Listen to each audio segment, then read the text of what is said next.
Okay. I'd like to call to order the Enfield Inland Wetlands Watercourse Agency meeting for Tuesday, September 5th, 7 p.m. It's our regular meeting. May I have roll call, please? Donna Corbett-Sabinsky. Here. Kevin Zorda. Here. Virginia Higley here. Robin Chagnon. Here. Jane Smith absent. Carrie Ann Howe. Here. And Joe Mueller.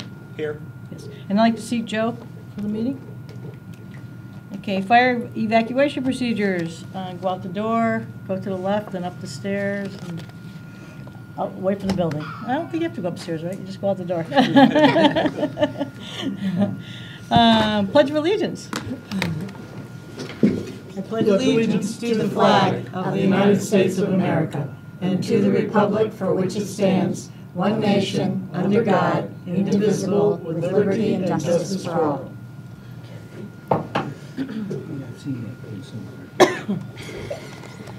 Hope everybody had a great summer, now that it's over. Next on the agenda is public participation. Is there anybody in the audience that would? Okay. Could you please state your name and address for the record? Walter Cruzel, 21 Charlie Road. The railroad tracks going through Skiddaco and out that way. Off of Broadbrook Road, there is a pile of old railroad ties. They've been there for years. I brought it up 3 years ago. I remember. And rumor is that this lease is supposed to be running out on this guy. That's, I mean, I'm in public, I'll do it. The last time I think I seen him work on the railroad tracks was a Friday afternoon with 2 cases of beer and 2 guys. I mean, it's a nut show. It's just, you know, and we had them at the council that I requested them to come to the council, and their big thing was, well, we're gonna bring French fries to Martin, to McDonald's here. That was the whole thing. But anyway, back to the railroad ties. They've been there for years, and we have to get after this guy to clean them up. They've been leaching into the ground for who knows how long. And if this lease is running out on the guy, then who's gonna clean it up then? So just want to bring it to your attention and just keep it up as much as possible. Thank you. Thank you Have a very good much. night. Yes, you too. Thank you, Will. Is there anybody else in the audience that would like to speak regarding items not on the agenda? Maybe one last time. Anybody else like to speak regarding items not on the agenda? Okay, moving forward. Correspondence. We received at our desk here today a notice regarding the Connecticut Sitting Council, frequently asked questions. Information on the Nutmeg Solar Energy Center from NextEra Energy, some site layouts and that. And then information I believe that Rick will probably talk about later. Okay, great, on the 146 South Road. Okay, Commissioners' correspondence. Does anybody have anything to? Yep. Moving on to approval of minutes from July 18th, 2017. I move to approve the minutes of July 18th, 2017. Second. One correction. Yes. My last name's spelled wrong. Oh, There's no. no E. I'm sorry. I'm in the roll cars. Roll call section. He always gets that. I know, we No, always, I'm sorry. that's okay. And actually, my name is misspelled too. There's an E at the end of Ann. Ah. So they took my E and Oh, gave it to And him. gave it to him. Who's your assistant? Do I have a second? I'll second. Roll call? Hold on. Yeah, I forgot. Okay. Donna? Yes. Kevin? Yes. Virginia, yes. Robert? Yes. Carrie Ann? Yes. Joe? Yes. 6 in favor, motion passes With the, with the corrections. yeah. Yes. Next on the agenda is our old business, which brings us to our public hearings. So we need to open the public hearings for IW 581, 33 Post Office Road, application for a swimming pool design center and distribution facility. Clarence K., owner applicant, map 047, lot 0030, I-1, zone industrial 1. This is a continuation, actually, of the meeting. The public hearing was actually began on July 18th. Deadline to close the hearing is today. Can I have attendance, please? Donna, Yes. Kevin, Yes. Ginny, yes. Robert, Yes. Carrie Ann, Yes. Joe. Thank you. Welcome, gentlemen. Unfortunately, I was out at the last meeting and I missed it, but I did review the tape a couple times and took some notes, and I, of course, reviewed the meeting minutes. So I did have a couple questions to start. Let me see, 33. Now, I don't know if there's anywhere on there about a pond maintenance, because there is a pond. Usually we put that on the site plan somewhere. Yeah, and snow shelf. Oh, and the snow, yeah, snow piles. Just something for future reference. I didn't review to see if I know people had said they wanted the plans to show a display area. And I had a question on I know there's a couple questions regarding that. There was gonna be a pool on display, if it was gonna be a functioning pool, where and how it will be maintained. My question is, where's the water gonna go when you drain it or clean it or do whatever you have to do to it? And then where the chemicals are stored for it and that type of thing. For the inventory of the pools, the ones you're gonna keep on there and give to the customers. What happens to them when, are they gonna be open? So if it rains, are they gonna get full of water? I had a hot tub sitting out in the yard, it was empty, but it got kind of full of water after a while and full of leaves and stuff. So I was kind of wondering what happens with these pools if they rains and leaves and stuff, how you clean them and what's gonna happen if how they kept cleaning that. Another question was, how are the pools delivered? Do they come in tractor trailers or flatbeds or a little pickup truck or, and how that's gonna impact? And how do they leave the site also, I guess? And I know Mr. Gagnon had mentioned some trucks and equipment coming back to the site, possibly contaminated, if we gave any thought to that. And Yeah. if that would happen, how we would clean them or do something with them, or the maintenance for trucks when they came back. So, I know there was some requests for our meeting. Mr. Tingley was going to provide some numbers for the pictures. I don't know if that happened. No, we never ended up receiving anything from Mr. Tingley. Okay. I know they were going to give us a list of the vehicles and the equipment on the site, which you could speak to shortly. This is display area, the materials I talked about. If you were able to fix that pipe that was crushed, I think they gave permission to fix that. Yes. They were going to check into the DEP was going on the oil spill that possibly happened, if the septic's been abandoned, and then if John Cabibbo gave a thought on where the silt fence should go. So those are some thoughts and questions I had regarding watching the meeting minutes and stuff. So. Well, thank you. For the record, Attorney Carl Landolina representing the applicant. To my immediate right, Mark Kemet, who you all know from Anchor Engineering. Seated next to Mark is Mr. Kay, the owner applicant. And to his right is John Ianni, our soil scientist. So hopefully we will address all the issues you brought, as well as all the issues that we thought other members of the commission and staff and the public brought up in our last hearing. The only one I'm going to speak to immediately would be the results from DEEP. Yeah. You should have in your packet, I provided it to Mr. O'Brien approximately a week ago. And I don't take any credit for obtaining this. Mr. Kemet got this, but it should look essentially like this is a DEEP report. You never saw it. You got an email? I provided it to him You got last an week. email? I got emails, but I don't remember I seeing remember that. seeing that one. That it was closed. I saw Yeah, this email. so I only have a couple of copies. I thought he was going to put in your That's packet. fine. But, That's fine, yeah. one for the record, Take I a, guess. yeah, excuse me. So there was an oil spill. I assume it happened during the delivery by Trianos. Okay. They were the reporting agency, according to the Department of Energy and Environmental Protection. It occurred back in 2006. The date of release on the top is 11/15. It was reported the next day by Frank Troiano from Troiano Oil Company. And you can see down at the bottom, status closed. Good, thank you very much. This is all we're going to get from DEEP. I was surprised that Mark was able to get this. But I dug. Dig it, huh? But, Did Jeff get a so copy? I guess that takes care of at least that issue. She has it for the record.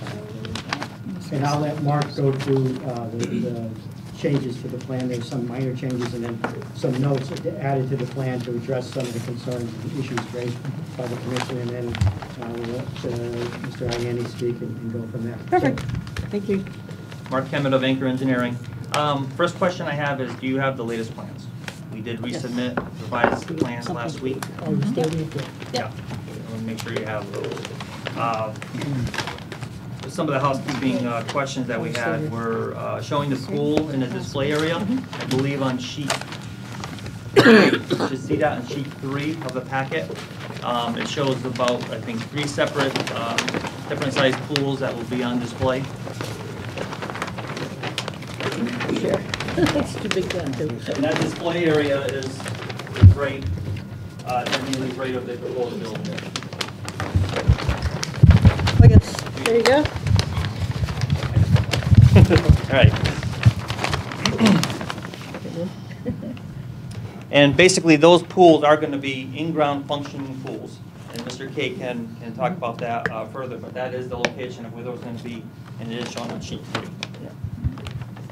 Another item was whether we're going to have surplus material being stored on site. The answer is no. There's not going to be any construction material coming to the site and being stockpiled on site. I do have a couple notes which I'll read off after I go through these key points.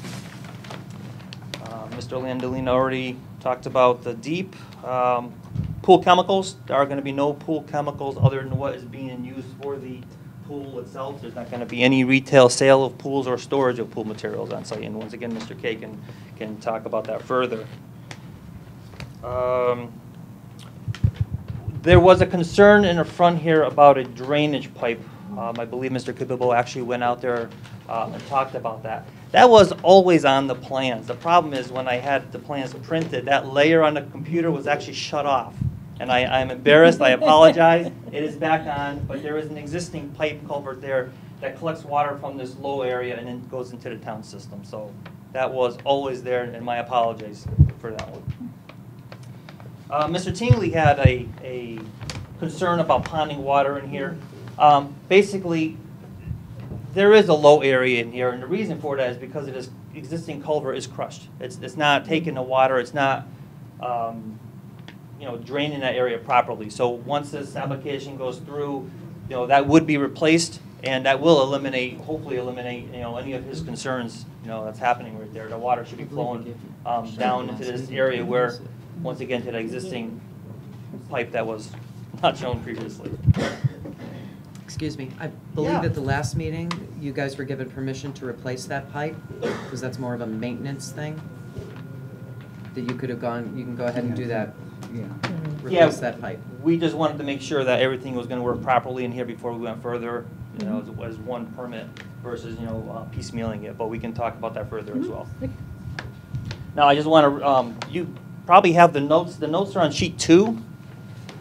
It might be easier for you just to see them in writing as I'm reading them. Okay, on the right-hand side, notes were added on August 1st, notes 21 through 24. And they read, number 21 is, there will be no pool chemicals except for pool salt stored on site or for retail sale. Pool salt shall be stored indoors. Number 22 states, no fill or surplus material from the job site will be stored or stockpiled on the site. Number 23 is, inventory areas shall be used for temporarily store fiberglass pool shells and construction equipment. And number 24 is that the outdoor pool display area shown shall be working in-ground pools for display purposes only.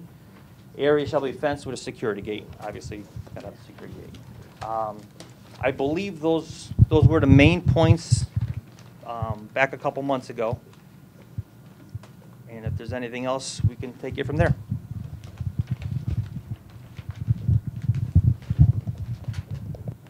Well, I guess if you're gonna drain the pools in the winter, probably. No. They stay full of water all. Oh, okay. That's good. I know that you guys were looking for input from John Kabibo. He has not had a chance to review these plans. They came in on the day that we were getting the packets out. So he requested that this actually be continued until he has a chance to further review the way that the drainage is shown on the new plans. And we also just received the report from the DEP, so he would need to review that too. I'm sure planning staff needs to review it as well. So just in the interest of. Yeah, the only comment about the revised plans are they're all notes. There's nothing from design standpoint, no drainage alterations, nothing that Mr. Cabello should have already, hopefully have looked at this. I don't know if he had a prior memo out that we have not seen, but there are no changes to these plans regarding drainage or anything like that. Purely notes, and I believe I even showed some parking spaces on there because I knew there were some parking questions. Yeah, yeah. There's a question of how many pools you're planning on putting in as display? There's 3. 3. I assume they're not full-size, right, Clarence? They're not full-size pools. No, they're full-size. They are? Yeah. Okay, I'm Yeah. sorry. Didn't realize. Just a curiosity, how deep, what's the deepest you're gonna dig with these pools? Which ones did we spec out? You know, I can tell you. They're probably gonna be no deeper than 6 feet. Okay. 1 second. I'll tell you in just a second. Which one is that? The oblong, the kidney shape with the, Yeah, so the models that we have, the Eclipse 30, Limitless 26, and Riviera 26, those numbers are the length. They're no deeper. I think the deepest pool might be 6'2". They're not diving pools or anything like that. I think the Riviera 26 is maybe 5'7". which pool is that? Because we've got shapes on here. Yeah, Riviera, okay, so Riviera 26 is gonna be the smallest shaped pool that's on there. Okay, Then followed by the Limitless 26 will be a rectangle with a spa built into it. okay. And then the Eclipse 30 will be a shaped pool. And this one here is the deepest one. The Eclipse, Yeah, yes, thank you. yes. I know there was a lot of discussion regarding parking and how many vehicles and what vehicles and, is it, Well, I can address the parking. I mean, that from our standpoint, was more of a planning and zoning question. Yeah. However, the site is adequate for the parking that is going to be for this type of a business. It's not going to be, you know, like a McDonald's where you're going to have, you know, customers coming in. Everything's by appointment, if I'm not mistaken. And everyone coming to the site is just going to be picking up tools and going out to their project, but you can explain that further. Clarence, maybe you want to speak to the employees where they don't, where they stay park. there all the time, Yeah. yeah. The ones that are gonna be there all the time. So, yeah, so all my employees have company vehicles, so they go home with those vehicles. And typically, if they needed something, they might stop at the shop in the evening to get it, and then they go home. They job site report from their homes, wherever that may be, Hampton, Springfield, Enfield, wherever. So it would not be typical, although it could happen, that they'll come in the morning and get something if they forgot. But typically, they don't report to work and punch a clock there or anything else like that. And so are those the trucks and stuff and all that? So there won't be any extra vehicles or trucks or equipment to dig the ground? Well, you know? there'll be, I know there's a note about construction equipment. Equipment, yeah. What kind of equipment, what numbers, what are we talking about? Well, so our company has a number of pieces of equipment, and currently, right now, we have 2 dump trucks. We have 3 trailers. We have 2 excavating machines, track excavators, and we have 1 skid steer, as far as equipment. Now, you know, typically during a summer, like this summer, it's been very robust, as it typically is. The equipment leaves, and it usually doesn't come back home again. It usually just goes from job to job. So those pieces of equipment have been essentially rotating from job to job. Typically would not return home, let's say being Enfield, until there was such time where, I mean, obviously if we had a shortage of work, we had to bring a machine there, that's where it would go. But typically most of the time during the summer, it probably would not be there. But in the off season, yes, that's where they would go.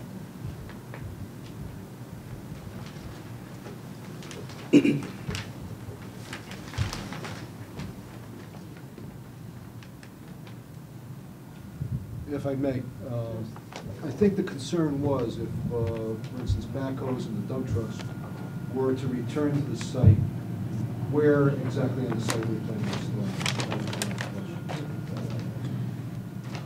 I would imagine they, can I speak on that? I would imagine they would be up towards that building, that's a proposed three-car bay building up there. Can you see that, or would you like me to point to that? That's it? Okay.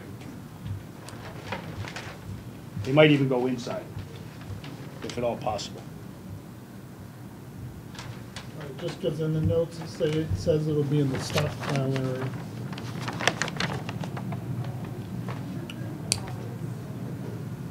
In the inventory area, Yeah. which is the grass area right behind the gravel driveway. Inventory area, where the pool shelves would be. Oh, yeah, not the trucks though. Okay. Well, Mr. Kay is saying that not the trucks. The trucks will not be back in the inventory area. Just the trailers, or not even that? I'll put everything up by the garage, and I'll garage most of it as I can. Those bays are pretty good size. I should be able to hide most of that stuff away. That's the idea behind it.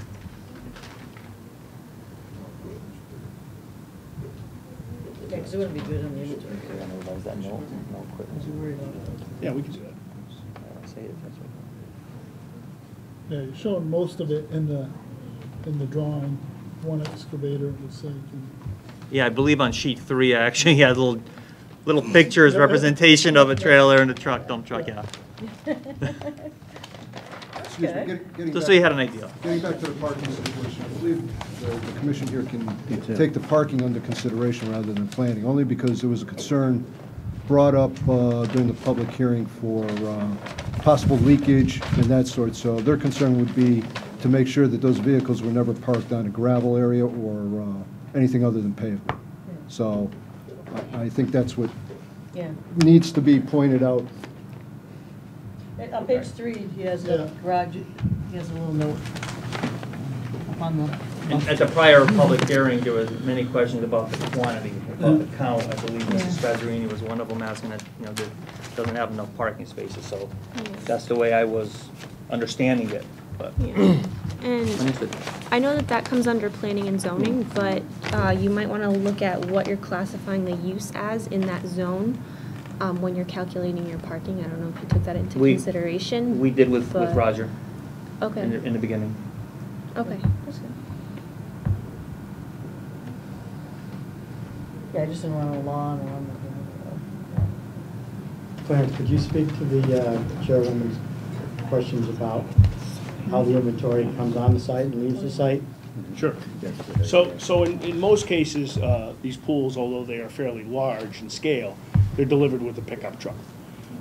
Sometimes if there were quantities of pools, multiple pools, it could be a tractor, like a tractor trailer with a trailer. But in many cases, it's a pickup truck. For delivery of these pools, it's a pickup truck and a trailer. The pools are not that heavy, so, it doesn't really require. And what happens to the water that might collect in the pool when it rains or over the, I Yeah, assume so over the winter there'd be no pools? I mean, Well, it's possible the pool could be left over, but the way we store pools is inverted. So they're Upside flipped, down? yeah, they're flipped over, so that, yeah, yep. And I can answer your, because I know you rattled off some questions, so if you want to go back through them, I can answer them for you.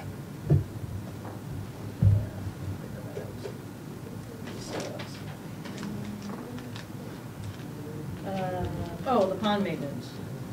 Are they gonna take care of the pond and just some sort of maintenance like we usually require? That's certainly something that you guys can take under consideration, is how they maintain that pond. It is a water course, so. But as far as I haven't seen anything in the materials provided about pond maintenance. Well, what I would expect is that we would defer to John Ianni to tell us what kind of maintenance would be appropriate. And then I guess if there's a schedule or some kind of maintenance activities that he would recommend, we can add them to the plan. But until I hear from Mr. Ianni, I think we're gonna, yep. There really isn't maintenance. The only maintenance that you really need is controlling the vegetation along the outside of the pond. Make sure it doesn't get all. Yeah, that's, other than the water quality, it's a groundwater fed pond and it doesn't require any maintenance. So would that be, I'm sorry, I'm kind of doing this on the I- fly, John. I would Mowing recommend or going in with a weed whacker and cutting stuff down? Every 2 years, to trim the vegetation around the pond. Okay. And So- that could be a condition of approval Yeah, we if can you have wanted that, to. sure, absolutely. Yeah, I know we've done it on many. Sure.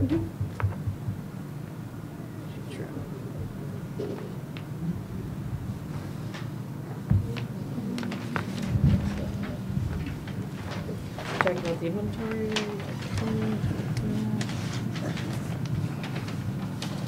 No, that was my questions. Okay.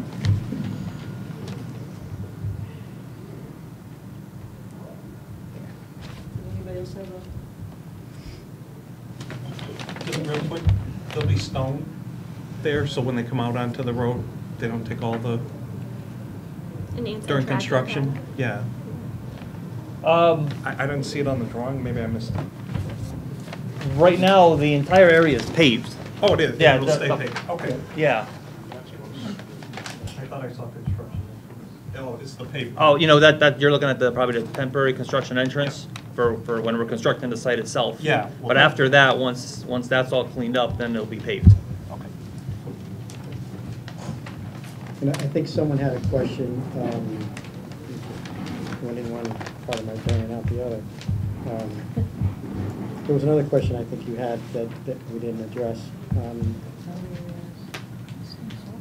Oh, the snow piles? Yeah, that could be it. Maybe. Usually we have us on the plan where you're gonna, if you plow the driveway, where you stack the pile of snow. So you want to see a snow storage area shown on the plan? I remember when I was going to talk about the septic system. I Oh, think there you somebody. go. Oh, that's another thing, yes. So, my understanding, and Clarence, you can clarify if I'm incorrect, that in order to demolish the house, he had to get permission to remove the septic system, and that's been accomplished or in the process of being done? Yeah, it was done earlier this week. The tank was pumped. The report was sent to the fellow at the Board of Health, I forget his name offhand, but. Mike Corona? Yeah, Mike Corona.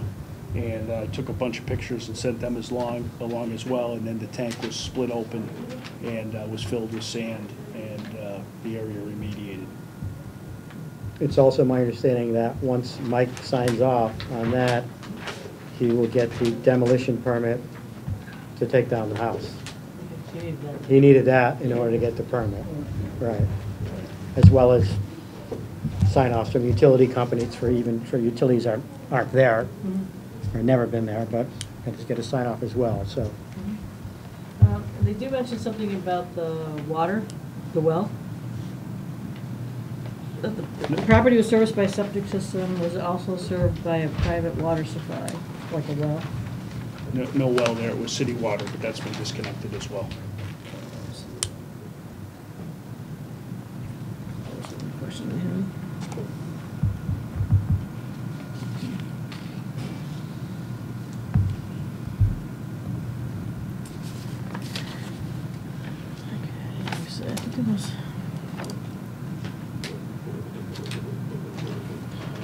So there's a question on here too about the leach field as well.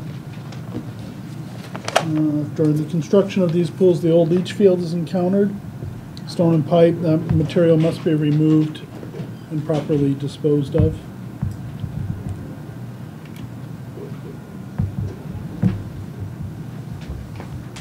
You can put that in as a condition.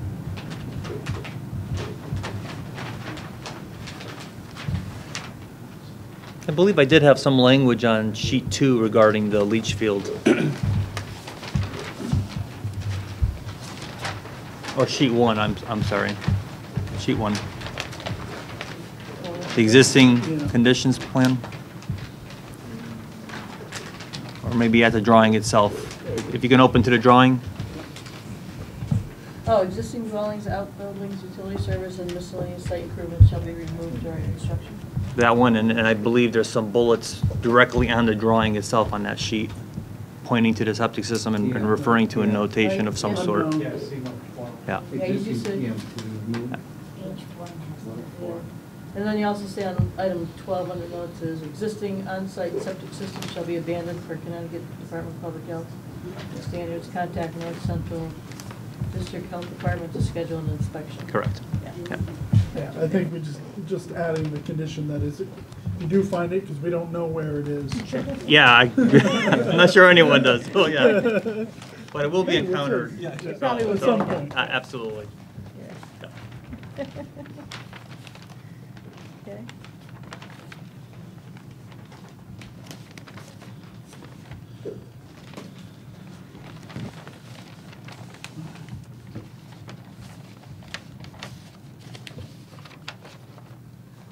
So do we want to take questions from the public? Can I ask, Oh, sure. I don't know, if John Ianni, our soil scientist, has anything to add, or? Oh, sure. No, I think all my testimony has actually been submitted. The project as designed basically takes all the stormwater forward towards the road, so there's really no direct impact to the wetlands. The replacement of the pipe will alleviate that ponding problem. And the other wetland is associated with the pond, and it's basically just a man-made pond. So the activity that's proposed on the site will have no significant impact to the functioning of the wetlands. Okay, thank you. Thank you. Did you have a signing sheet?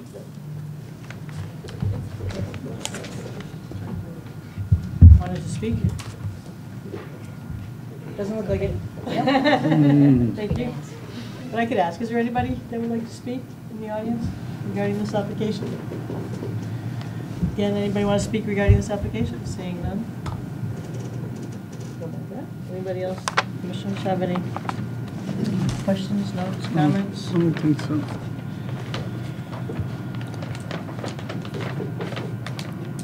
I mean, again, it's up to you if you want to act on it tonight, but the town engineer did request to have a chance to review everything, just in case he catches anything that comes up. Better to catch it ahead of time than after it's already. What day are we at for this? Is it 65 days today? You provided an extension. I think you used 12 days of that extension, so you have up until the 65-day mark to extend the public hearing. Well, the public hearing has to be open and closed within 35 days, not 65. Right. Right. So, And you have to decide. And we lost a So- solid month Right. over the summer, so I thought it was today. It well, was- the mandatory date to close, you indicated earlier was today, but I haven't done the addition to tell Yeah. anybody what, you know, July 18th. Right. We opened the public hearing on July 18th. Yep, so then the 35 days, you extended it past the 35-day marker, so you used about, I think, 12 days of that. So you have another, whatever it is, between 12 and 65 to extend, to offer an extension, or grant an extension to the public hearing. I don't want to go past our time.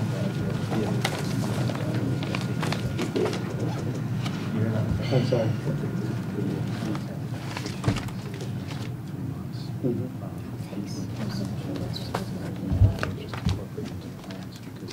It's really just drainage at this point. Silt application, yeah, he's had plenty of time to review. Yeah. I mean, to think that we should extend it longer when it's not our problem. They've had plenty of time to review. It hasn't Well, I mean, changed. obviously, it's up to you. You can tell us what you prefer to do. I mean, our preference, I guess, would be at least to close the public hearing. I mean, you Oh, we can have close the public staff, hearing and you then can have staff, give you a review it. report, and if you want to give us an approval subject to whatever John Cavivo suggests in terms of changes to the plan, we could certainly do that, or I'm assuming that he'll be commenting during the next phase of the application as we shepherd it through the planning and zoning process. But, obviously, the town's had the plans for months, and there hasn't been really any changes. But again, I defer to you.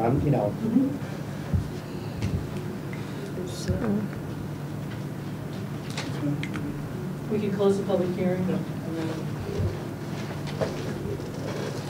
When is your next meeting 19th? of this month? Yes, 2 weeks. And in the meantime, I suppose if you want to hold off making a decision till then, and Mr. Cavivo will have his chance, and Mark can talk to him if there's any Right. issues. you know, that are, I know John for many years, it's not gonna be anything that's gonna be like off the wall. So, So do you have any motions or anything?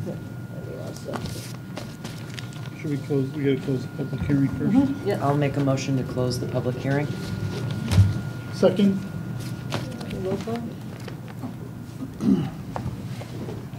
Donna? Yes. Kevin? Yes. Virginia, yes. Oh, excuse me, I have to abstain. Robert? Yes. Carrie Ann? Yes. And Joseph? Yes. Okay, 5 in favor, 1 abstain, motion passes. Public hearing is closed. thank you. Okay. Thank you for your time. Thank you. Thanks. We'll Stay see you dry. next- It'll be wet out there for a while. I know. Thank you. That's why we're here. Job security. Waiting for it to rain when Carrie and I were coming in. Yeah, that's good. No, as long as you don't lose power or anything, we're good. I don't care, I have a generator, you can come to my house. Oh, I do at home, but I meant here. Oh, we're sitting I have here. an umbrella. Yeah. About 2-3 times a week to look at it. Settle for a minute. Next on our agenda is item 582, public hearing, lot 6970 Hazard Avenue. So I want open the continuation of the public hearing for IW 582, lot 69 and 70. I guess there's 2 applications. Application for change of wetland boundaries and the application, the construction of 2 proposed new buildings and a private drive. 582, okay. George Karanian, owner applicant, map 065, lot 069, map 065, lot 69, business professional zone, public hearing opened on July 18th, and continued to today with an extension. Change my files. Yep.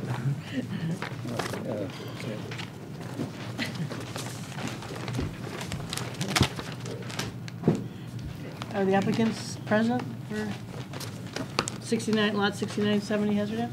They could come forward.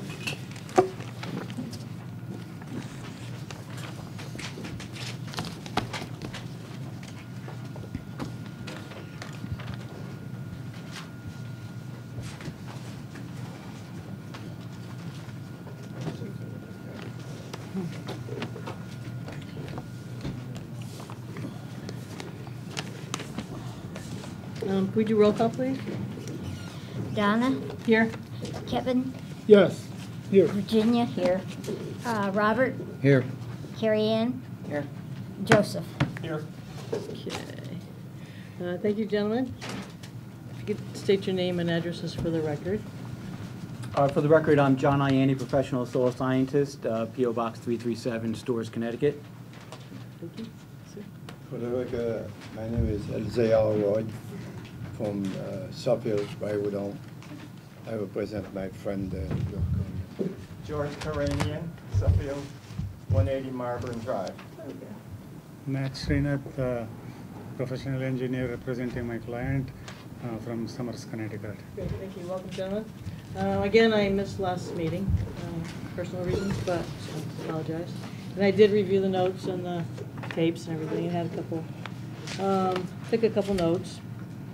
So I guess some of them we came up with, people wanted to say about needing to designate the conservation and open space. They had talked about, it's 2 lots, and if we needed conditions that they can't be sold separately, and I know in the past we actually had the people combine a lot. Road? Yeah. Yeah. We need to get written comments from the town. The people at 139 Hazard Ave had some concerns with the drainage issue from the property, so hopefully we'll address that. And if all the wetlands are designated on the site plans, and if they tie back to previous town maps and that. And if they're all completed with the seals and the stamps on for and everything. Guess there's questions on that. No, with the most recent plans, we noticed that they were not signed and sealed. Yeah. Okay. So that was one concern. But that's something that we can put as a condition. Yeah. If you wanted to. Okay. For the record, John Ianni, at the last meeting, I started my presentation and got through the description of the wetlands, but didn't quite get into the functions and values of the wetlands. So what I'd like to do is just give you a very brief overview of what I spoke about last meeting, and then just talk a little bit about the functions, values, and proposed activity. So there were 11 wetland areas identified on the property. For the most part, most of them are isolated pocket wetlands. The property is all forested. 3 of the wetlands were not quite man-made, but man-altered. And those are generally 1, 2, and number 11. They're all wooded. There are no vernal pools on the property. One of the questions was with regard to the boundary redesignation. You asked for a copy of the town wetland map put onto our site, and I do believe that Nat submitted that back early August. Yep. Okay, so that shows essentially the old Soil Conservation Service wetland mapping for the property, and it's fairly in close agreement to what we had. Certainly, we picked up more of the small, isolated pockets of wetlands that didn't show up on the soils map, but then again, they can't really show that level of detail. So the site is relatively flat. It does drain. There is a brook that drains diagonal across the site from the southeast to the northwest. And essentially, that's part of the low part on the property. And that's a fairly well-defined stream corridor. With regard to the wetland functions, the site is overlaid by a sandy mantle, and then underneath is glacial lake clays. So there is groundwater recharge that occurs in the top of the soil, but then generally because of the clay layer, deeper groundwater recharge is not occurring. So we do get both recharge and discharge of groundwater on the site. There is no flood flow alteration on the site. The largest wetland, which is wetland number 11,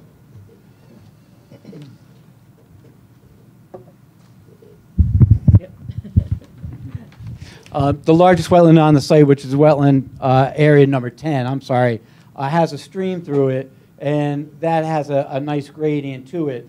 So although we have these small pocket wetlands, there's very little watershed, so there's no place for flood water to get to. So flood flow alteration is not a function that's present on the site. The site is not associated with fish or shellfish habitat. The one function, or the 2 functions that were mainly expressed on this property have to deal with water quality, and that's the sediment, toxic, and pathogen retention function, and also nutrient removal retention. And both of these are associated with the fact that we have poorly drained soils, deep organic matter on those, and so they do have potential for water quality renovation. The limiting factor is that there's really no watershed to the wetlands. The main wetland that receives most of the water is actually wetland number 3, which is located along Route 190, and that receives runoff from the road. It comes into the wetland, it goes back out, and then comes back onto our site. So that wetland does have some potential for water quality renovation because it does receive inputs of sediment and other toxicants. The rest of the functions are fairly straightforward. Wildlife habitat is always a function of wetlands that people are focused on, but we have essentially a single class of wetland type, which is a wooded wetland. So we don't have the diversity in types of wetland, or really the diversity in wetland vegetation to make these wildlife habitat wetlands.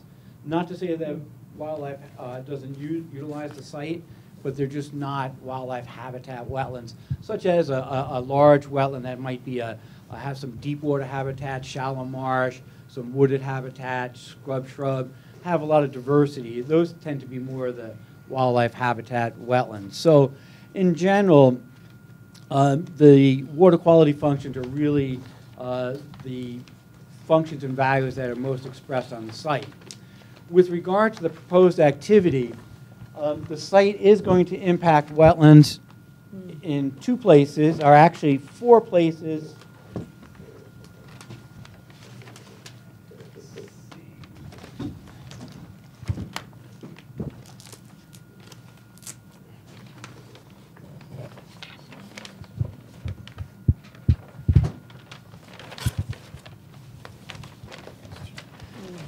wetland number 11 is this rectangular wetland that will be underneath the road in the cul-de-sac. That is a man-altered wetland. Actually, if you go out there, you'll see the spoil is right on the side, the western side of the wetland. So it appears to have been bulldozed a little bit. It's lowered slightly, so we do get a little bit of ponded water in there. So as the roadway comes in, that's the one wetland that's going to be impacted. There's another impact from the detention pond where the outlet, actually the riprap from the outlet pipe will disturb a couple of 100 square feet of wetlands. Those are the two direct wetland impacts on the site. The outlet from the detention pond and wetland number 11. There have been some other alternatives that showed a larger detention basin impacting wetlands number 8 and 9. We were able to eliminate those wetland impacts. We also have another small wetland impact where there's a pipe that's being proposed to bring the drainage from the road into wetlands number 3. And once again, there's a little bit of riprap that's going in that wetland. But overall, with in exception to the loss of wetland number 11, the functions and values of the wetlands will still be preserved by the project. As Nat had indicated, the entire project area, essentially the parking, the buildings, everything is going to be lifted about 3 feet. It's such a flat site in order to make the drainage work. So essentially everything within the roadway and the footprints of the building and parking lots will be filled. The sheets also show the limits of clearing around the detention basin, around the road buildings. We maintain the majority of the site in its current state. Let's see if there's anything else. Yeah, there have been a number of alternatives that have been proposed, everything from residential subdivision to other commercial dwellings, but this proposal has the least impact to wetlands. The only one that's being directly lost is wetland number 11, and we're below the threshold for the Army Corps permit of 5,000 square feet. So we've carefully designed the site to try and remove our wetland impacts to the maximum extent possible, and the one impact that we have is in a man-altered wetland.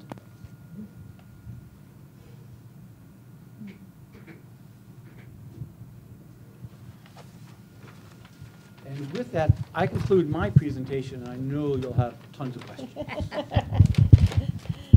I do. One was, it's actually two applications, I guess. One is to change the wetland boundaries. So how much of a difference is it? Do you know? Or? Well, the plans that show. Well, yeah. I mean, it shows. Oh, percentage-wise. Percentage-wise, yeah. Mm-hmm. You don't know. Okay.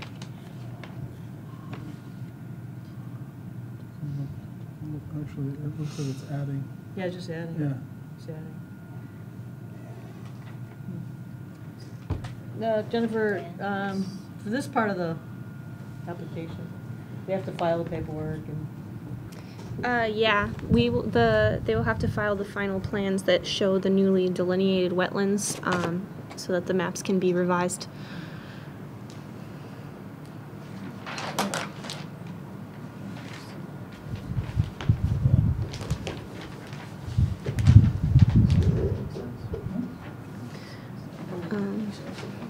Anybody have any questions for them?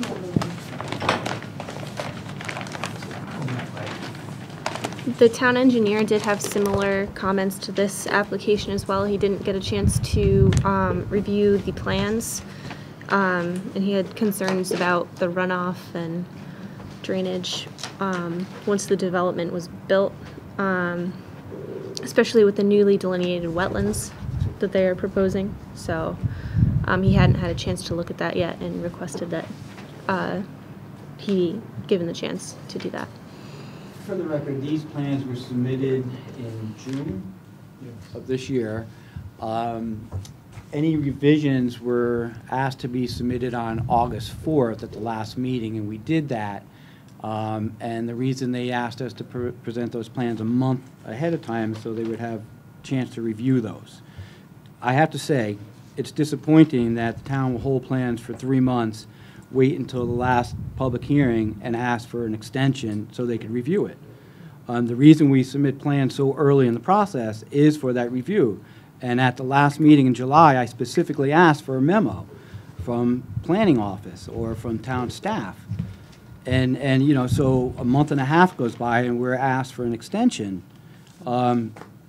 It's hard to give an extension when the town holds the plans for over 3 months and doesn't have a chance to review them.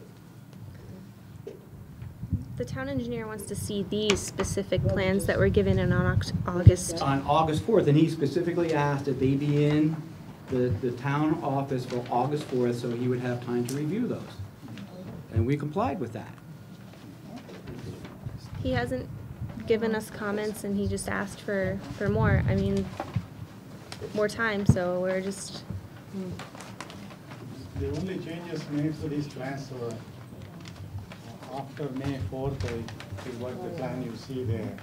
They're showing the new location of the wetland from the previous meeting with the commission, and as of today, that's the only change that is made. The town engineer actually has a copy of all the drainage computations and the maps many months ago. Yeah, so we get the public, anybody here from the public that would like to speak regarding the application? If you could state your, state your name and address for the record. Yeah, Joe, you have to, you need.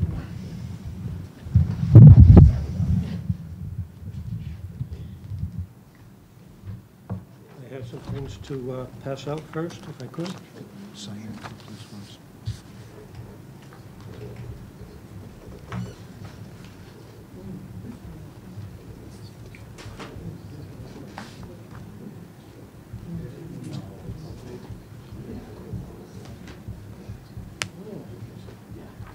John, does this stream run year-round? Yes. I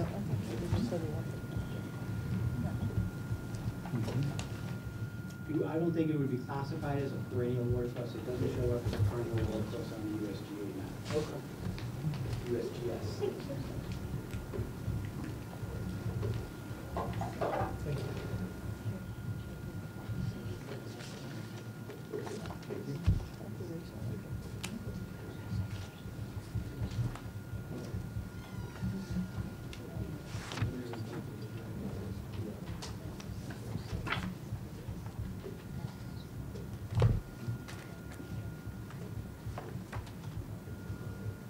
This one? Yeah, if you could, yeah, you can use that. If you could state your name and address for the record, sir, that'd be great. My name is Richard Shimura. I'm an adjacent property owner to the proposed development. I farm approximately 37 acres, both on the north and south side of Route 190. The farms have been in the family since 1929, so we've been there quite some time. I'm looking at the plans, the proposed plans, and from what I'm seeing, it looks like there's room for a third building. Now, if there's a third building that goes in there, it's going to be right up against my property line.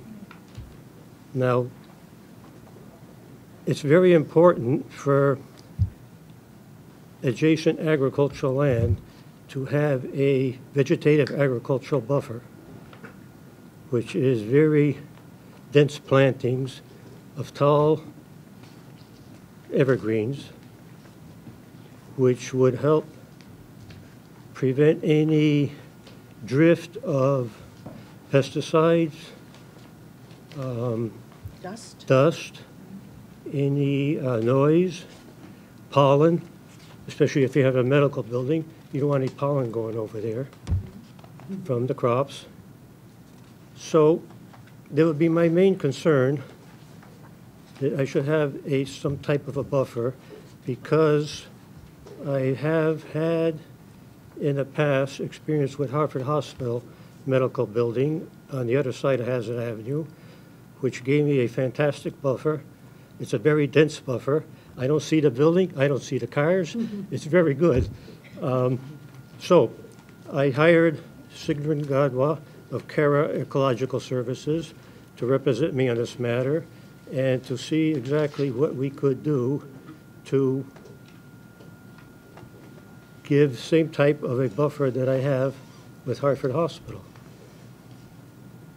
So I will let her do her presentation now. State your name and address for the record, please. Yeah, Sigrun Gadwa, Carria Ecological Services, LLC, out of, I have two offices. One is 183 Guinevere Ridge in Cheshire, and one is 164 East Center Street in Manchester. You may know me because I've always done reciprocal subcontracting with REMA Ecological Services. And you probably, you have my resume way back in your files from past jobs. I actually, we should clarify because of the timing of it is very unfortunate since we're right at the very end of the planning process for this application. But Mr. Chmura is not opposed per se to commercial development, and he hadn't been particularly worried about this till he sat down with his attorney, looked over the plans, and saw the big area of uplands, which are on the property, between the proposal and Mr. Chmura's land. And I'm going to see if everybody can, maybe I'll put it up on the board here. Let's see.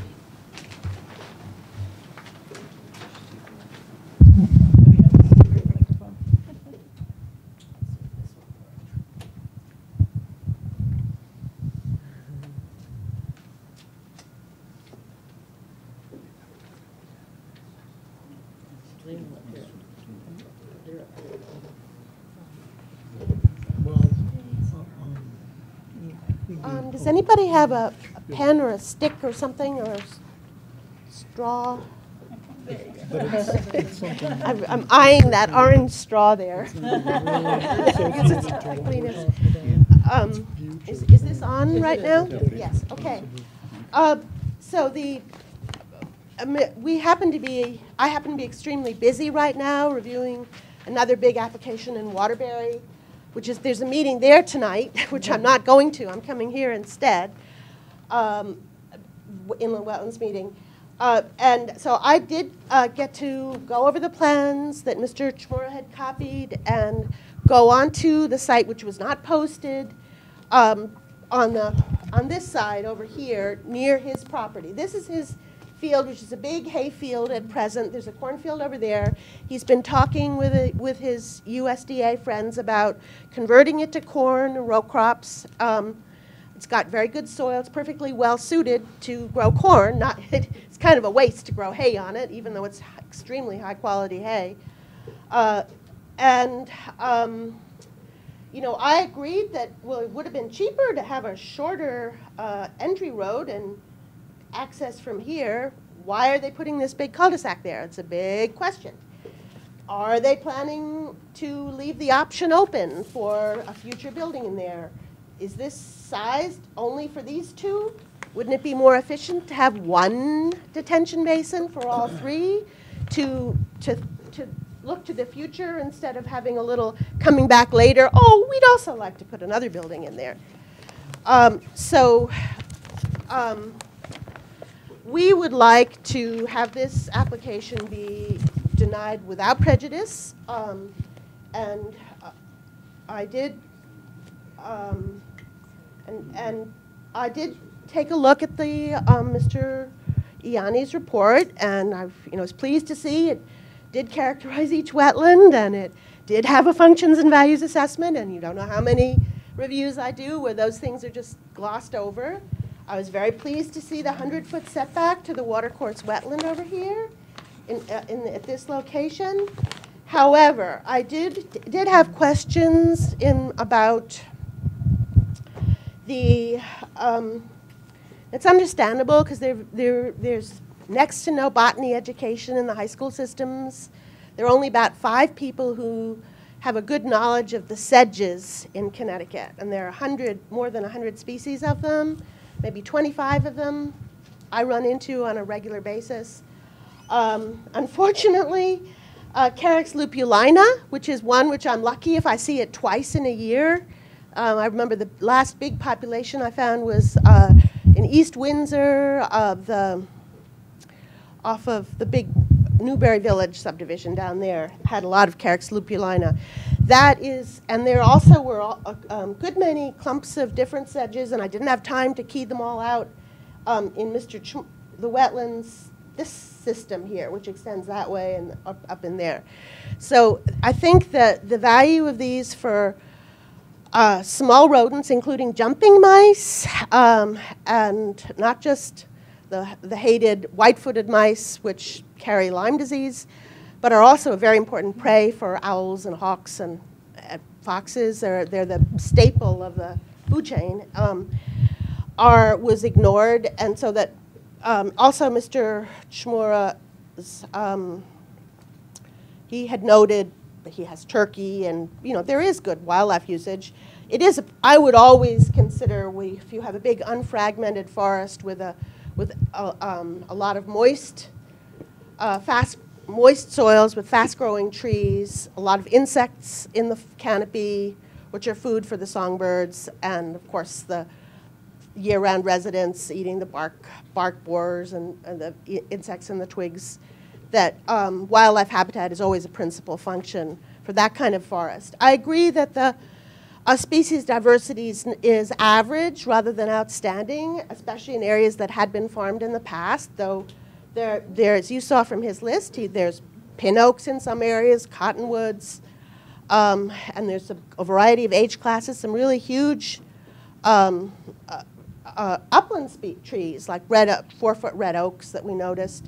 So the upland habitats add to the overall diversity, and they also provide home sites for many wetland-associated animals.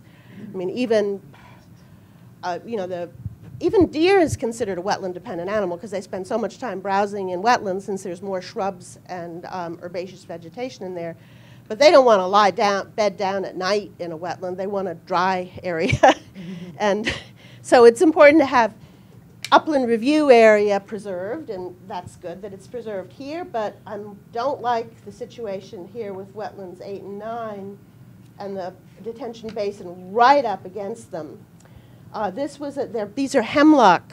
The wetlands here have substantial hemlock component.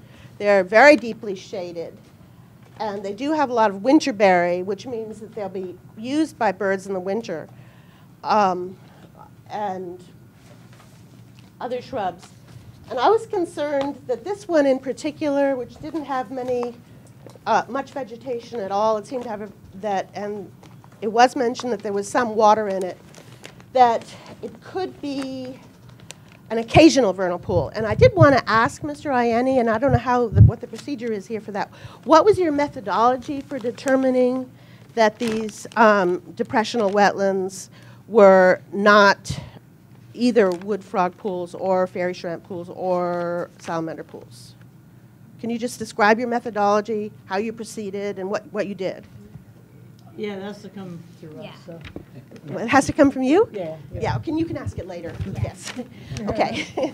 So that was a question, because there are, wood frogs in particular are very wide-ranging, and they do move from one pool to another. A whole big raft will be found in, a particular, maybe wetland 6 or whatever, 1 year, and then the next year it'll be over in wetland 3, and then it'll be back in wetland 6. So typically, the Army Corps for bigger projects or the deep will want more than 1 year of vernal pool data when you have a cluster of depressional wetlands like this, and some of them having. And there's also another thing, as the global warming or the warming trends, warm spells in February and March are a problem for vernal pool species because they can come out too early and then get caught by a cold snap or by a snowstorm. And and not get home, neither get to their breeding pool, which is probably frozen, or get home. And I had an experience that really, actually, really puzzled me. I didn't do much vernal pool work last spring. I was actually, had some family illness issues, but in June, one of my clients is the Regional Water Authority, and I do long-term monitoring for hydrologic impacts to wetlands in the North Cheshire well field. We've got 10 transect areas. One of those is behind the Cheshire Sewage Treatment Plant along the Quinnipiac River, and it has a really productive floodplain vernal pools. And such that I had a friend who was a high school chemistry teacher and who was on my stream team when I used to be director of the Quinnipiac Watershed Association. By the way, my degrees are ecology from Yukon Stores, biology from Brown. Those are my 2 degrees. So I guess your concerns are number 8 and 9, and then my concerns are fragmentation of this whole unit here. Would there be any way to pull the whole thing back, have a higher building? Would the soil support a higher building, a taller building, or a parking garage with a parking garage as opposed to a parking lot? Especially if they're planning a 3rd building there, that's a big enough development that might justify a parking garage. I'm concerned that the functions and values assessment really underestimated the wildlife habitat function, and that the vernal pool study, though it's good that they were investigated, should have had they should have gone back in 16 when after the project had started, because he delineated in 15, and at least gotten 2 years of data. And I'm concerned about the. I actually was impressed, not concerned, by the.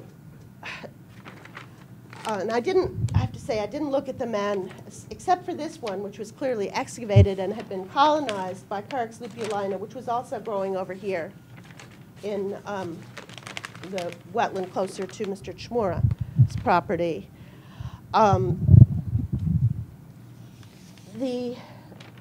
These are exactly the right plants are growing in these wetlands that you would expect for their hydrology. It's got basic wetland educational potential. It's very close to schools. Maybe school buses could get permission to park in the parking lot here. You could have kids go out and do field trip, and you could. So it has scientific and educational potential, and it is. I also thought that it was very, very attractive because there was not a dense understory of invasive shrubs.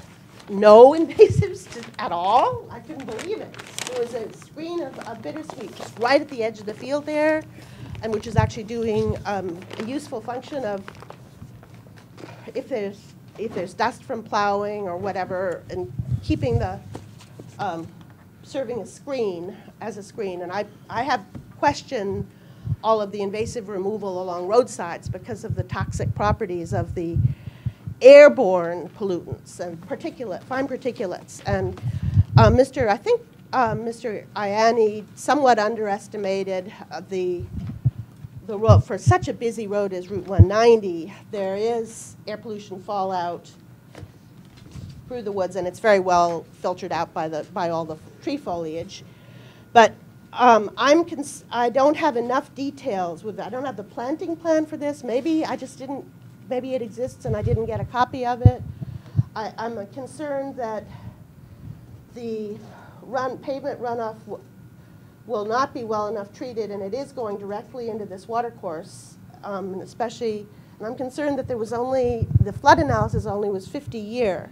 And maybe that's your town requirement. You don't require a 100-year or a 500-year, but especially considering what just happened in Houston and the ever increasingly severe storm events. Every engineer I talk to says, well, 100-year storms now happen, at least every 5 years, just a lot more often. So he expressed to you that his deep concern that there be a proper buffer remaining, a nice 100-foot swath between his field and any commercial development, with supplemental plantings of evergreens, because in the wintertime, although winter doesn't have the pesticide application, but it can have dust issues from fields if there's not a cover crop. He's also concerned, and by something we noticed, that he has a drainage way adjacent to this wetland system, which is separated by a berm, which is a good thing because it protects these wetlands. The berm serves to protect water pollution from the ag application. But there's a breach in that berm. Right where we came in, could you, do we have where can we say? It's just opposite Route Wetland 11, really, as you go out here. There's a breach. I'm sure you saw it, John. And there's also a hydrologic connection between these two wetland systems, this drainage way here and this intermittent watercourse here, connect up here. And he has really nice wetlands at the far north end of his property, which will never be developed. Though he does plan to expand his field into somewhat younger upland woods to the several acres to the north of the current field. And he's perfectly allowed to do that. So I did not have time to really review the design of this thing, which is shown as the protection for the stream channel. I didn't have time to find an engineer to go over the drainage calculations to see if this looks like rather a small detention basin. And it has a 2-foot invert. It's supposed to pond 2 feet. And I don't know whether they're planning to have dense bulrushes in there or pickerel weed to pick up the soluble pollutants and to help with the settling of the colloidal ones. And I don't know how often, whether there'll be base flow out this. That's a question you could ask. Or what storm events will be resulting in overflow.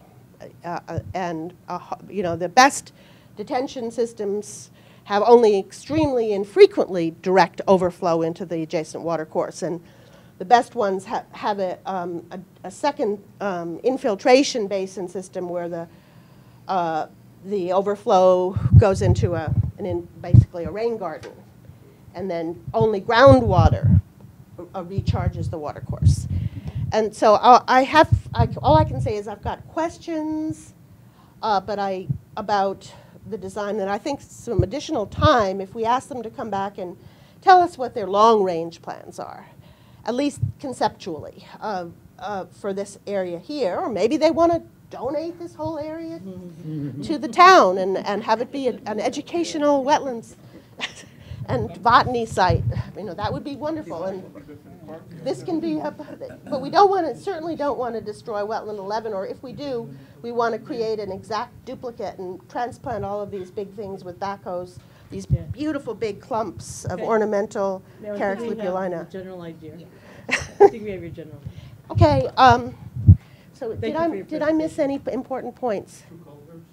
Yeah, there is, and you may or may not be aware that there's substantial runoff coming from the south via culvert under Route 190. I guess some from your property and also some from the adjacent land, which is half of it, 8 acres he rents and plants to corn, and half of it is woodland. So that 16 acres, according to Mr. Chmura, is draining into a 24-inch culvert, which is going underneath Route 190 and ending up in the wetland, which Mr. Ayani correctly said has an important pollutant attenuation function. And that's also, the trees around it are, their roots pick up the soluble pollutants in the groundwater as the wetland recharges the adjacent uplands. And so it's very important. But so if you have any more questions, I'd be glad to answer them. But I'll. Gas station. That's right. Can you explain that? Because I don't know anything about that gas station. Maybe we can go back to this plan here. Yeah. A couple more minutes, and then we'll have to move on. Yeah. Here. There's a second culvert pipe draining from the south side of 91 to the north side. There's a old gas station over there, which was accepted as a fish market recently. Okay. It's probably been vacant for about 40 years, but there was a gas station there. So I don't know what's coming out of there Possibly an underground tank through the culverts, there? Maybe, probably not, but. draining back onto the north side of I 190. know where that is. Okay. Okay, thank you. Thank you. Thank you very much. Interesting. Yep, very interesting. Oh, I didn't have time to do a report, but I've got some background information for you. Somebody handed out? Where's my phone? I think he You handed already it out. handed out. The gentleman handed it out. No, that's not it. Oh. Well, why did you do this weekend? Yeah. Here it is. This is a white paper that I did with my frequent collaborator, George Logan, on I think we have that. the scientific basis. It's the latest version of it. We don't have it. You don't have it. You don't have it. Okay, thank you. So I have 3 copies of that, Here, give one to Jennifer. 1 for the applicant and 2 for you guys. Thank you. You may just want to read. And I'll get you another to the copy. record. So that, we just want to keep read that. what these are into the record. This is a scientific basis for wetlands and watercourse buffer zones. Prepared by Sigrun and Godwa. MSPWS and George T. Logan, MSPWSCE for the Berlin Land Trust, Berlin, Connecticut. October 2006, revised July and October 2011. Where's this? Nice little booklet. And then the other piece that we handed out. This was a letter dated July 17th, 2017, to Mr. Shimura from Nikki Bach, NRCSO. Yeah, we're just reading into the record. Oh, okay. Yeah, and it says, I have gathered several references to provide you with information about vegetated buffers as per your request from our conversation. Vegetated buffers in ag areas can trap and remove excess nutrients, sediments, and pesticides. A diverse plant community can also offer habitat for wildlife. Trees as part of the vegetative buffer can provide noise control and visual screening between farmland and commercial areas. The publications I have attached will give you the general ideas about vegetation, type of buffer, widths, and how they can benefit the natural resources. Not having seen the site, to access your crop fields in the drainage area, I am not able to provide site-specific details for a vegetative buffer. If you would like further assistance in planning, please feel free to call them. So it has a agroforestry notes, January 1997, a few pages from that, and buffers for agriculture from Riverbanks and Buffers, volume number 5 for the Connecticut River watershed, and then guidelines for development of riparian buffers, natural resource conservation, looks like November 1998, an article regarding that. And on the last part was a list of general permits and environmental permitting fact sheet. And what's that one? Did we read that one? One more. This is a letter dated August 24th from United States Department of Agriculture, NRCS, Richard Shimura, 39 Middle Road, Enfield. Dear Mr. Shimura, I am writing a response to your phone call last week regarding the proposed development adjacent to your property. You voiced concern of the potential increase in stormwater on your cropland with the increased development. I have not visited the site, but have reviewed the site online. It appears that the proposed site development adjacent to your cropland would require removal of existing vegetation and construction of impervious surfaces such as parking lots and rooftops. A detention pond is proposed to capture parking lot stormwater runoff. There are wetland soils on site. Concerns with the development include pollutants from the parking lots and potential increase in stormwater into adjacent land. Generally, local, state, and in some cases, federal regulatory agencies review engineering calculations for stormwater management before the development is approved, and an erosion and sediment control plan is generally provided to show how the impacts during and after construction will be minimized.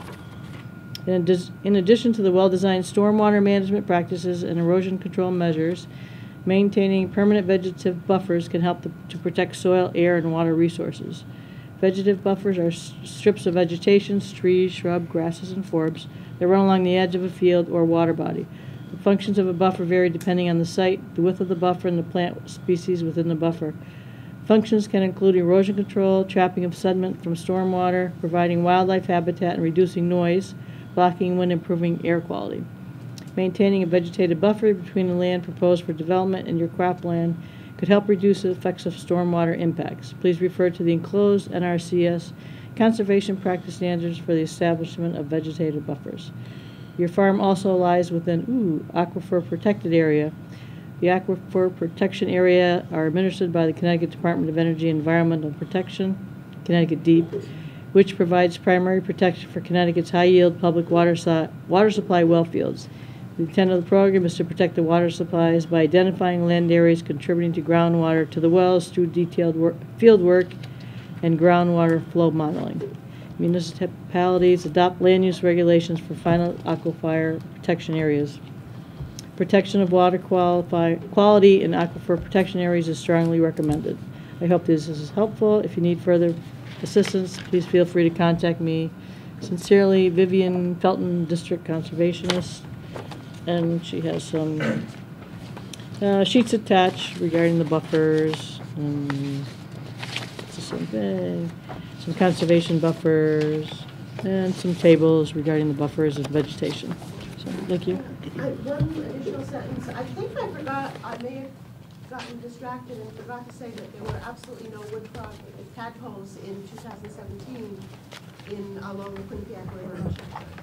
And we were very surprised by that. But okay, good. Thank you. Maybe I did say it. I just want to make sure. Okay. Thank you. So, with all that, does anybody have any questions? Yes, the If I could, methodology. let me just, a couple Yes, of things. address- First, with regard to the vernal pool, all those isolated wetlands never pond more than 6 inches of water, and the duration of the ponding is very short-lived. The hydro period is very short.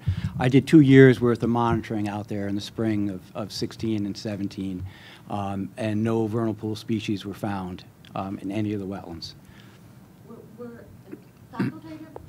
Yeah, but we can't have that. Can you ask him whether no, We can't, yeah, we can't Can you go ask back him and forth. whether Yeah, spring peepers and green frogs and facultative vernal pool species were found? Yeah, we can't go back and forth, I'm sorry. Can you can't Yeah, ask that question? yeah. Okay. No species. No species. Okay. Not only the obligate, but any of the accessory, even the invertebrates, any of the fairy shrimp, caddisfly larvae, nothing. You had one caddisfly larva. Okay, we can't go back and forth. That's it. Okay, sorry. Some of the other information too. Obviously, you can see that we have quite a large buffer of Yes. undeveloped land between our property and the neighbor's property. And it's interesting that people, if they're so concerned about buffers, well, they put them on their land. You know, we're concerned now of agricultural drift of pesticides and dust, and are we going to have to put out dust traps out there and go after this man for polluting our site? My goodness, if you're that concerned, put up your own buffer. Sorry. You know, the funny thing is, I'm reviewing a project right now in Vernon, and this makes me laugh so hard because I will bring in the project that shows REMA with wetland impact right up to the edge of the wetlands, and yet on every other project. Unfortunately, that project is not the one we're discussing Every here other tonight. project, Can we excuse me, please but remain on the I will property stay. at issue? I will, Sir? because they Please. asked for a 100-foot buffer on every wetland Okay. except for when it's on their project. Okay, So thank you. this Your point thing, has been made and received by the right in the commission. garbage can, that goes. Thank you. Thank you. Do you want me to address the storm drainage and the Yes, detention please. basin? Yes, please. That'd be. And we need the light. Thank you.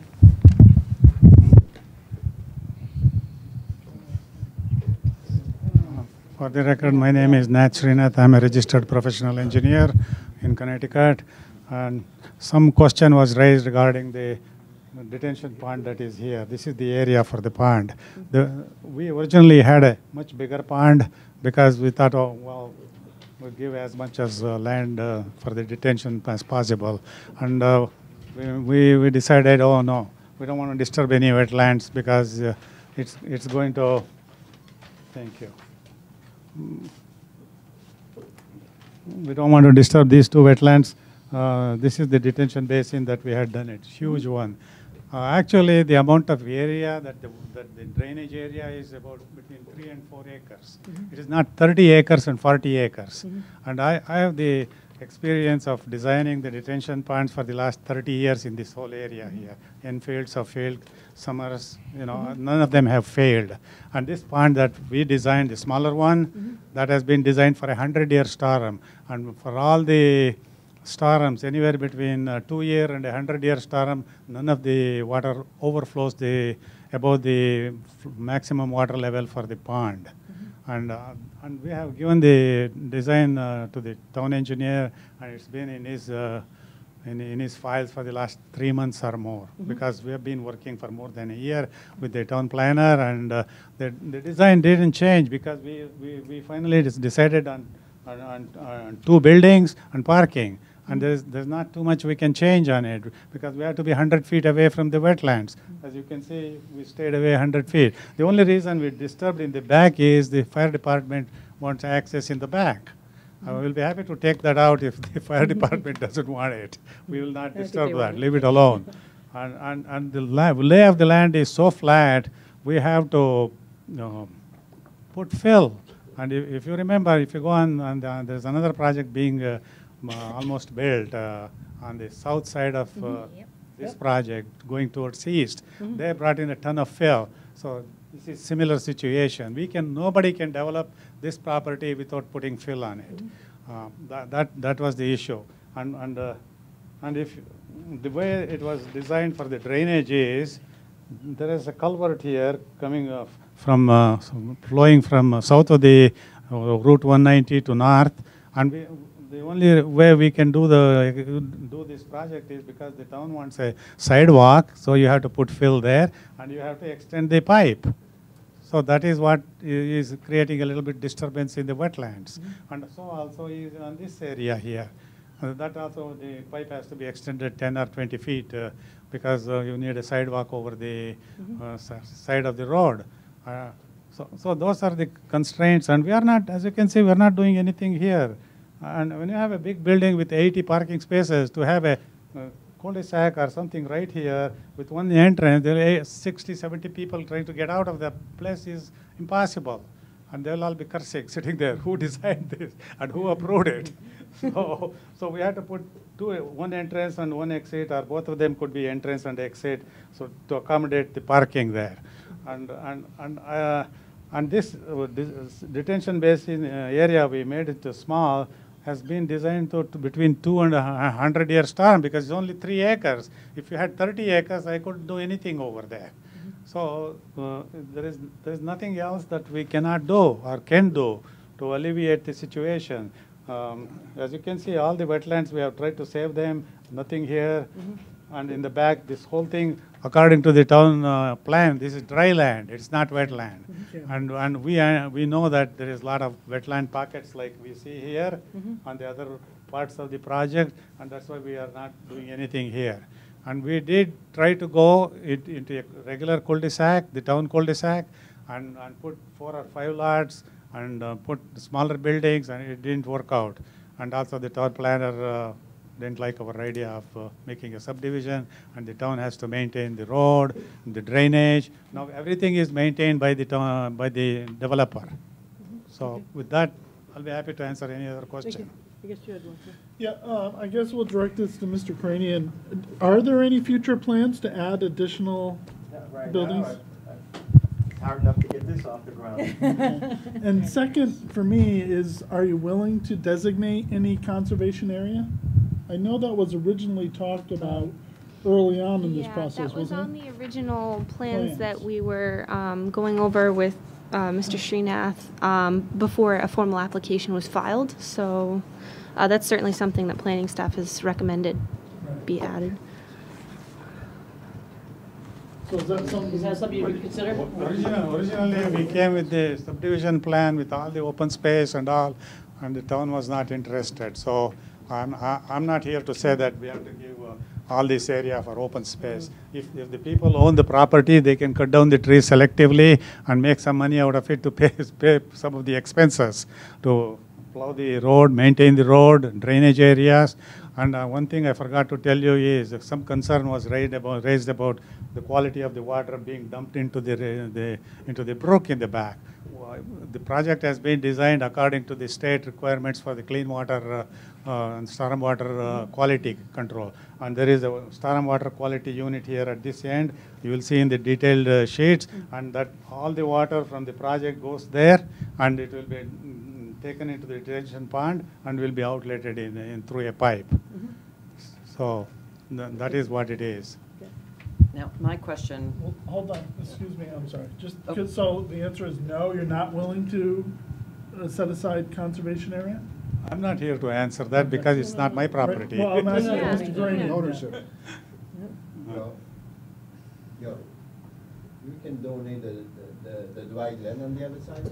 All this over here. Yeah. Yeah. Donate that to the town. Leave that to the town.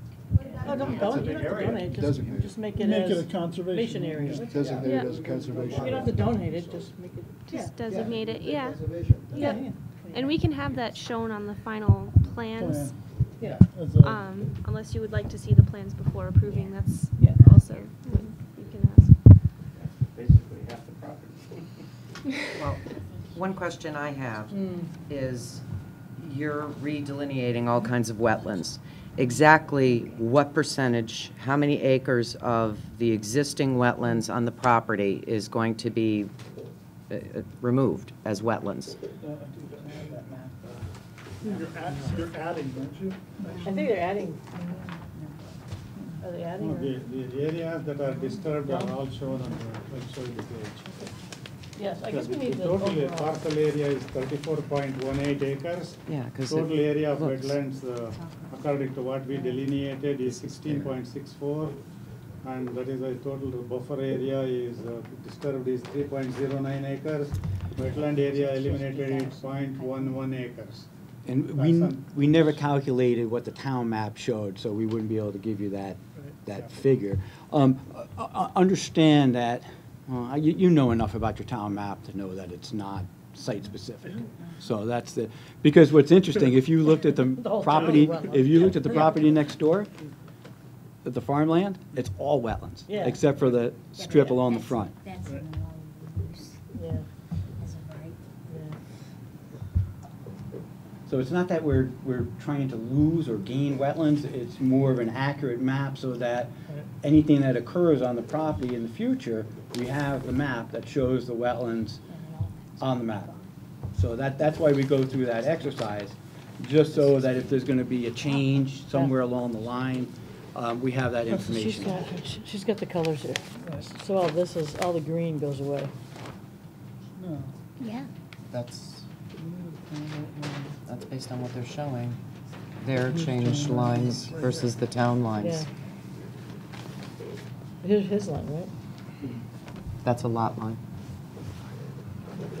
Oh, yeah, that's a lot. His lines are, Are these dashes, yeah. yeah, and ours are Yeah, his are these the little darker. dashes. Right. Oh, I see. Yeah, So it's not just, That's pretty significant. yeah, so all this goes away if we approve, yeah. Well, it doesn't go away because it was never there. Well, according to Well, the for our maps maps it is, that yeah. exist, and that's what we have to go by. Sure, and then that's why I've That's why they have the application. spent That's why 16 they have the- hours, 16 that's why they hours have the on that application to property. say it's not really.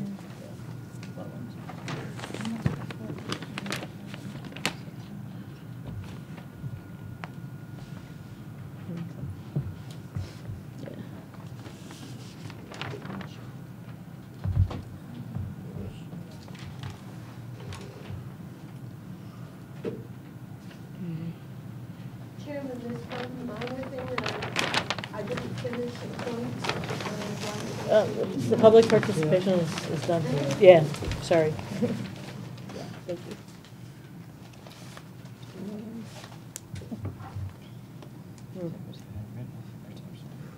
that's okay.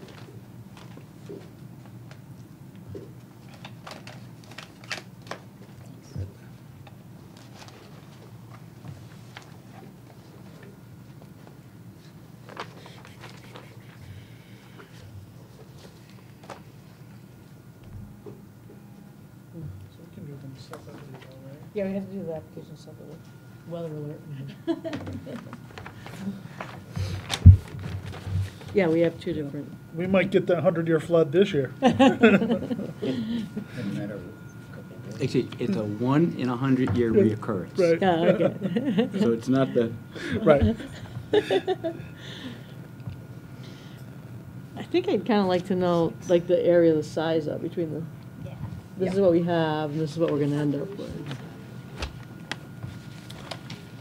We're trying to see if we can put our fingers on it, what percentage of Yeah. losing wetlands, as is on our maps, will trigger getting the Army Corps of Engineers involved. It doesn't, the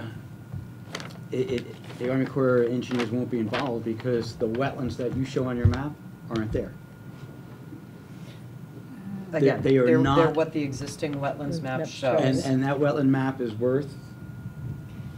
I'm sorry, but. That the wetlands map was Unfortunately, intended. that map is what we have to go by until it's Exactly. revised. And here I am. And right with now, 30 as of this moment, 33 years experience these are as the a wetlands. soil scientist. Okay. 33 years of experience with a master's degree, 16 hours Okay. in the field on that. Okay, property. okay. That's fine. Okay.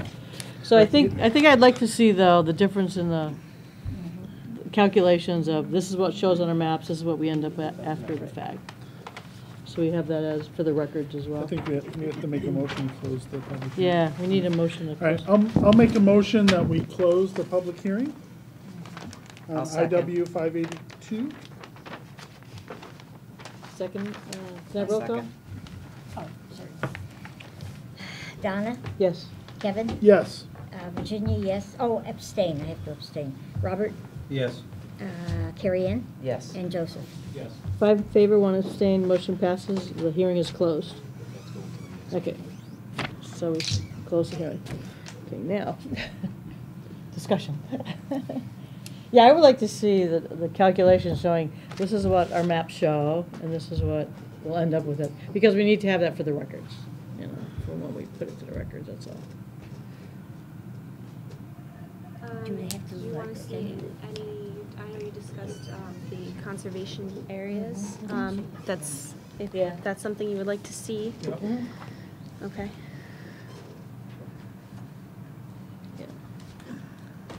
So I guess we would need to see if they're willing to give us an extension Well, to you've this, the closed next the meeting. public hearing, so you have time to make a decision.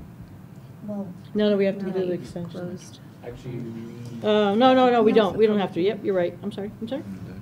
Perfectly right. Yeah, I think it's like 65 days.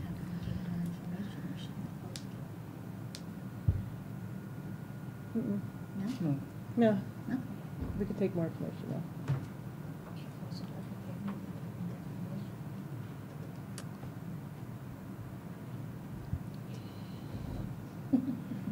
I don't know off the top of my head. We can look into Yeah. that and get back to you. Yeah, we're good. Yeah.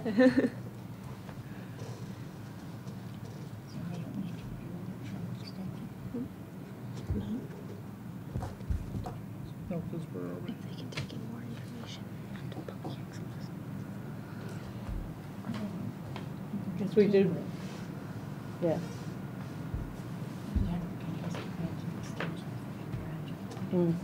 Yeah, I think we need an extension. I think we are beyond the time for a public hearing.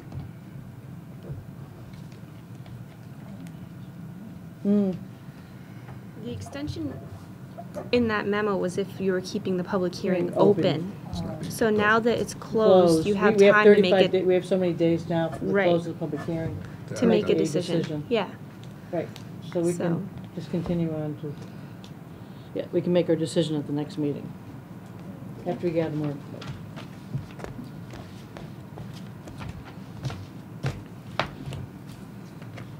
So, So that be in the motion. yeah, to continue for, yeah, for next week, the 19th. All right, I'll make a motion that we continue IW number 582, lot 6970 Hazard Avenue, to our next meeting. For our decisions, yeah. I'll second. Roll call? Donna? Yes. Kevin? Yes. Virginia abstain. Robert? Yes. Carrie Ann? Yes. Joseph? Yes. 5 in favor, 1 abstain, motion passes. So continue. So the information that you're looking for is essentially the wetlands on the town Calculations. map versus. Yeah, what what we the did. different, Okay, yeah, great. yeah, it is this, it's gonna be this, and No just so when problem. we, file it. And designation of conservation. Conservation. area. And the conservation plans, easement, okay. yeah, yeah. Will do. And then we'll Okay. see Thank you in you. 2 weeks. Thank you very much, thank you, sir. Okay.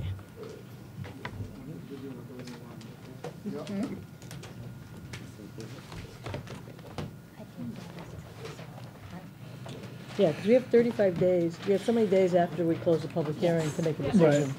And that's the part we're on now. Yeah. My question was, can you take more information? We can have, Can't in planning and zoning. yeah, I think we could talk and discuss, we could have them turn in their plans and those kind of things. Yeah, We can have a discussion, yeah. yeah, we can have discussions and that kind of And thing. we can always make it a, you can always, No, you can't take new material. And that's what they're Oh. reading. Well, pardon? I'll leave you the marked up map for the. Oh, perfect, thank Thank you. you. Yes, that would be, yes, we would need that. Thank you. Thank you. Thank you. Okay, next on the agenda is new business. We'll give them a chance to Yeah. pick up that first.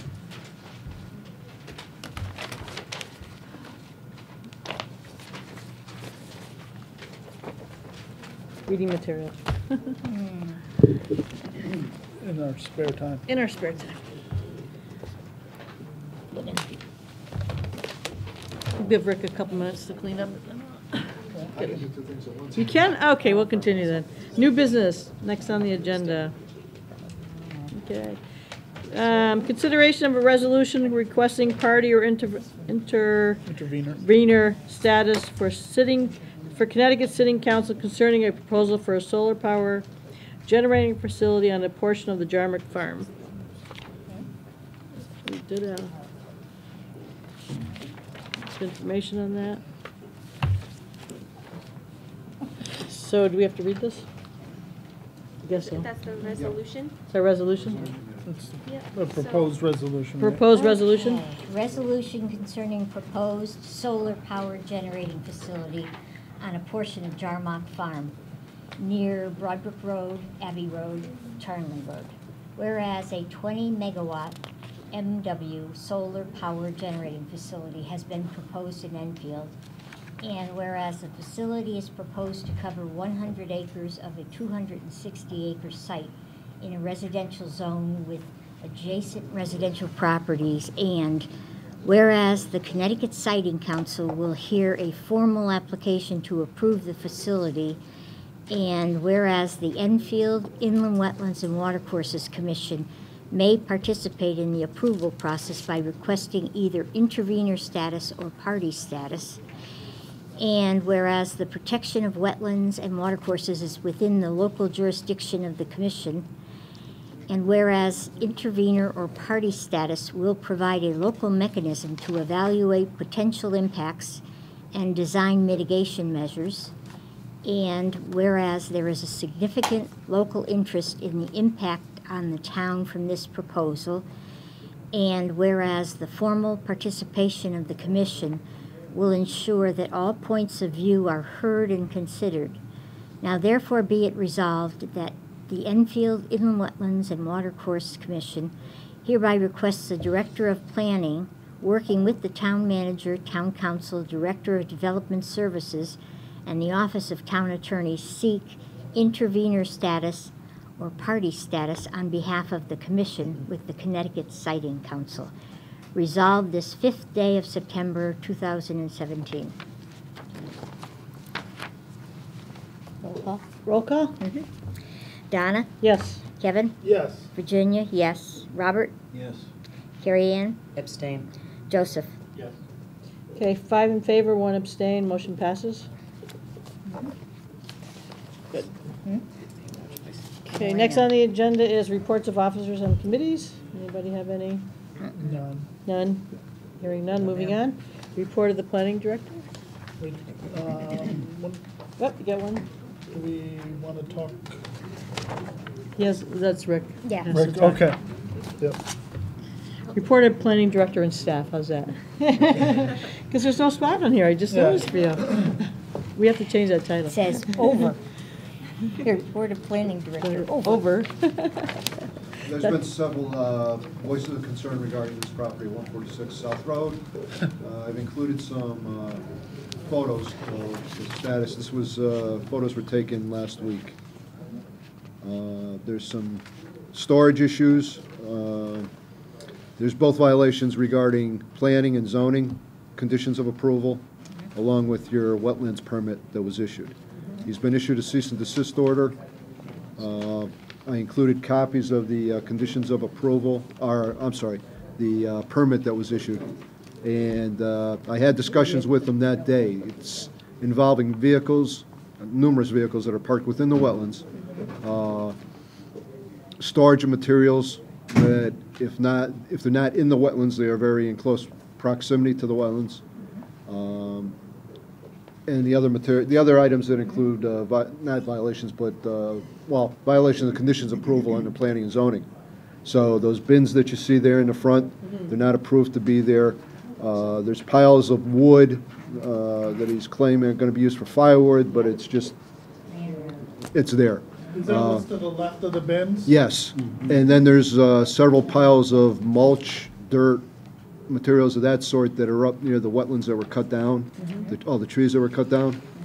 That area there is just gone to fodder at this point in time. There's nothing in there. When I went out there on that date, there were at least two vehicles, a large truck way out in the woods within the wetlands, and another vehicle, a backhoe of some sort, that was out there also, so. And I noticed the house next door is more like a blight condition. Yeah, we're addressing that. You can almost not see the house anymore. Yes, we're addressing that too through Okay. property management.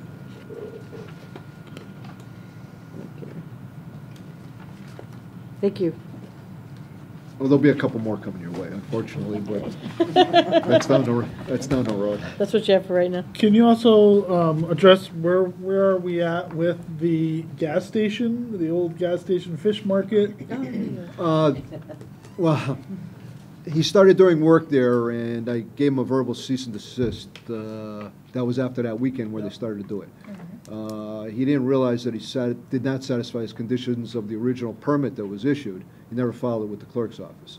So he came in, he had it, he just didn't apparently realize what he was supposed to do with it. So it has been filed with the clerk's office. But because all the material was piled up and everything, we had him put in the silt fences around that area. And he since has cleaned up the debris and all the asphalt that was there. It's my understanding that the well has been abandoned, and he's gone through the health department regarding that. And that's basically the status of it. There's nothing before us, no other plans other than that. Do you know if is his intention now to go ahead with the fish market? He's voiced his intentions that that's what he plans on doing. Okay. He's got to come back. Yeah. Yeah. Thank you. Okay. Well, we did have a pre-construction meeting today for the construction of Post Office Road, all the work they're doing along the roads that you heard. So that'll be starting soon. And we're waiting on an application for industrial buildings that want to go on the old Metro property. That's right on King Street, right? So those are two things coming down. Well, that's good. Perfect. Thank you. Yep. Should we address, find out the history of what has been done with the railroad ties? Where are we? Oh, yeah, the railroad ties. The railroad ties? I don't know anything about that, sir. I can give a little information. Talked about it before. When I was, several years ago, when I was when Joe Albert was the chair, the zoning enforcement officer was directed to check out any potential leaching and who's responsible for it, that type of thing. And those railroad ties, even though they look like they're sometimes made with Creosote. the creosote, they're not. 1997, I believe, is the year that you couldn't get them, that Right. type of material anymore. The railroad tracks are a little unique situation because it's between the state and the federal government. The state issued the permit, but the federal government oversees railroads. The town can request them to give an update.